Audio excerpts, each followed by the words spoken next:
বাসায় যাওয়ার জন্য আজকে এখানে বেরিয়েছি। আপনাদের মাধ্যমে ইতিমধ্যেই দেশের মানুষেরা খবর পেয়েছে এবং আমার জন্য নানাভাবে দোয়া করেছে, নামাজ পড়েছে, রোজা রেখেছে, কাবা শরীফে দোয়া হয়েছে, দেশ বিদেশে দোয়া হয়েছে। আমি সকলের প্রতি আন্তরিক কৃতজ্ঞতা জ্ঞাপন করছি। আমার মূলত হার্টে একটা ব্লক ছিল।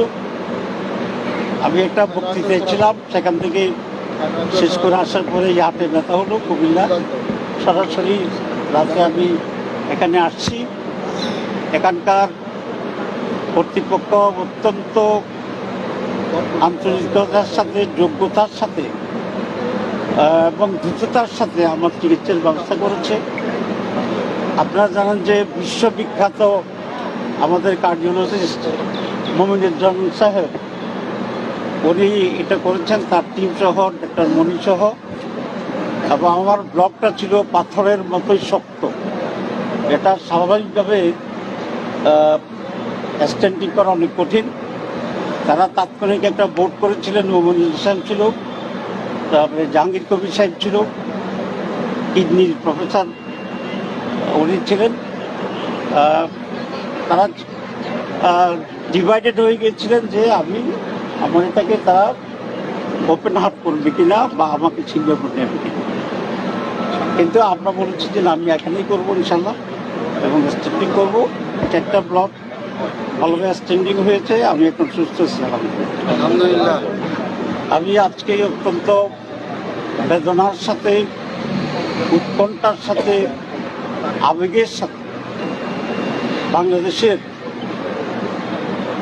সকল মানুষের প্রিয় নেত্রী বেগম খালেদা জিয়ার এই অবস্থায় আল্লাহর কাছে তার সুস্থতা কামনা করছি।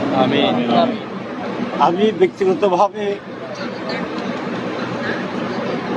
এই সাক্ষী দিতে পারি, বেগম জিয়া একান্তভাবেই একজন দেশপ্রেমিক নেত্রী ছিলেন, গণতান্ত্রিক নেত্রী ছিলেন। ওনার আপসহীন রাজনীতির কারণেই বিগত 15 বছর যেভাবে দেশটা ভারতীয় দখলে গিয়েছিল, তার অনেক আগে চলে যেতে পারত। ওনার দৃঢ়তার কারণে সেটা সম্ভব হয়। আজকে উনি কোনো দলের নেত্রী নন, উনি সমগ্র মানুষের নেত্রী। ওনার প্রতি আবেগ ভালোবাসা আমাদের আছে।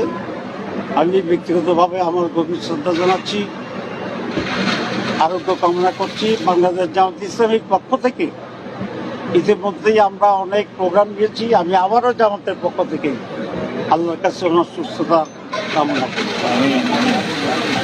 আজকে দেশের এই অবস্থাতে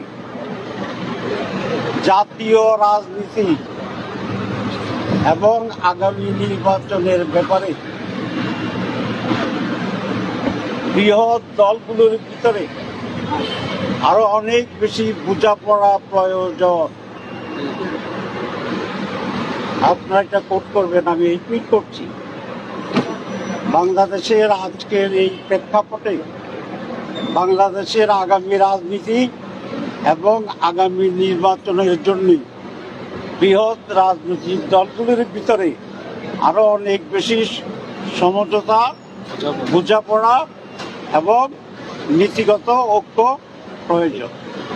আমি দেশবাসী এবং রাজনৈতিক দল সকলের প্রতি আহ্বান জানাবো, আমরা আগামীতে আরো অনেক ধৈর্যের সাথে, প্রজ্ঞার সাথে দেশকে প্রাধান্য দিয়ে যেন আমাদের কর্তব্য নির্ধারণ করি। আল্লাহ আমাদের সবাইকে তৌফিক দান করুক। ধন্যবাদ। ডাক্তার বলেছে কিছুদিন আমাকে রেস্টে থাকতে হবে, মুভ করা যাবে না। ইনশাআল্লাহ রেস্টে থাকবো। এর মাঝে যতটুকু দেশ আপনাদের সাথে যোগাযোগ করা সম্ভব এবং সামাজিক বন্ধুদের সাথে সেই যোগাযোগ থাকবে। আপনাদের মাধ্যমে দেশবাসীর প্রতি আবার কৃতজ্ঞতা। আসসালামু আলাইকুম ওয়া রাহমাতুল্লাহ। আমরা আবারও দোয়া চাচ্ছি দেশবাসীর কাছে।